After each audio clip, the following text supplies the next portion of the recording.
Budovanie svojho podnikania je niekedy náročné a tieto výzvy nás často vedú k pocitu, že nie sme dosť dobré alebo že nikdy nebudeme schopné vytvoriť úspešný biznis a jednoducho sme uväznené vo svojich myšlienkach.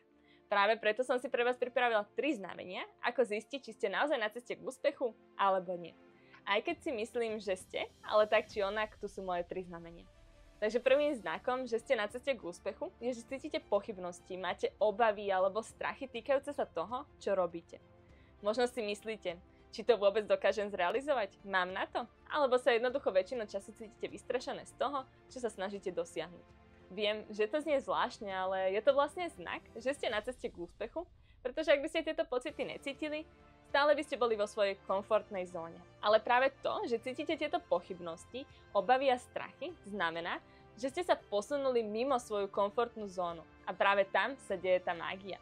Odtiaľ to vychádza úspech. Cítite sa nepohodlne, kladete si otázky a pochybujete o sebe, ale ak sa nachádzate na tomto mieste, je to úžasný znak, pretože to znamená, že to robíte. Posúvate sa tam.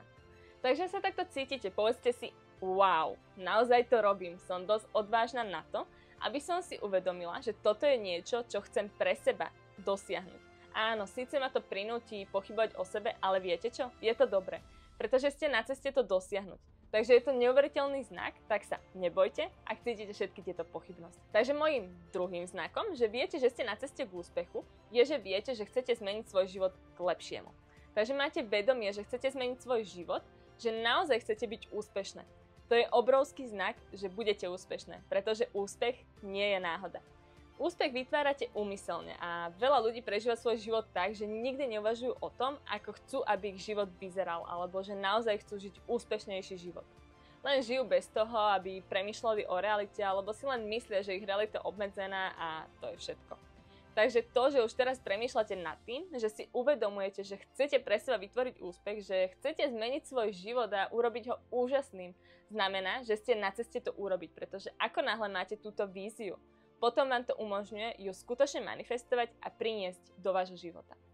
Takže je to 100% obrovský znak, že ste naozaj na ceste k úžasnému úspechu. Môj tretí znak, že ste na ceste k úspechu, je, ak ste plne oddané vytvárať úspech pre seba. Ste doslova pripravené a odhodlané urobiť všetko, čo je potrebné. Ak práve teraz sedíte a myslíte si, áno, mám tieto pochybnosti, obavy a strachy, áno, nie som si istá, či to dokážem, ale ak robíte všetko preto, aby sa to podarilo a aby ste to zistili, potom ste 100% na ceste k dosiahnutiu neuveriteľných vecí. Nikto nemá všetky odpovede, nikto to nemá úplne vyriešené, ale ako náhle ste 100% oddané tejto transformácie vášho života, budovanie úspešného podniku, tvorbe úspechu, ktorý chcete, potom sa 100% zmeníte. Toto hovorí aj jedno staré príslovie. Kam smeruje pozornosť, tam tečie energie. Takže sa len uistite, že zostanete sústredené na to, kam chcete ísť a na tú víziu a buďte jej oddané. Nedovolte, aby vás tieto pochybnosti a strachy vykolejili. Musíte si uvedomiť, že sú súčasťou procesu, ale nedovolte im, aby vás zdržiavali a zastavovali. Takže ak cítite niektoré z týchto vecí a hovoríte si, áno, mám ich vo svojom živote, vezmite to ako obrovský znak, že budete žiť úžasný život a budete tvoriť úspech.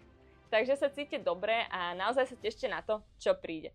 Takže to boli moje 3 znamenia, dúfam, že sa vám páčili, bolo by skvelé, keby ste zanechali komentár, dali mi vedieť, čo si myslíte a uvidíme sa čoskoro pri ďalšom videu. Ahojte!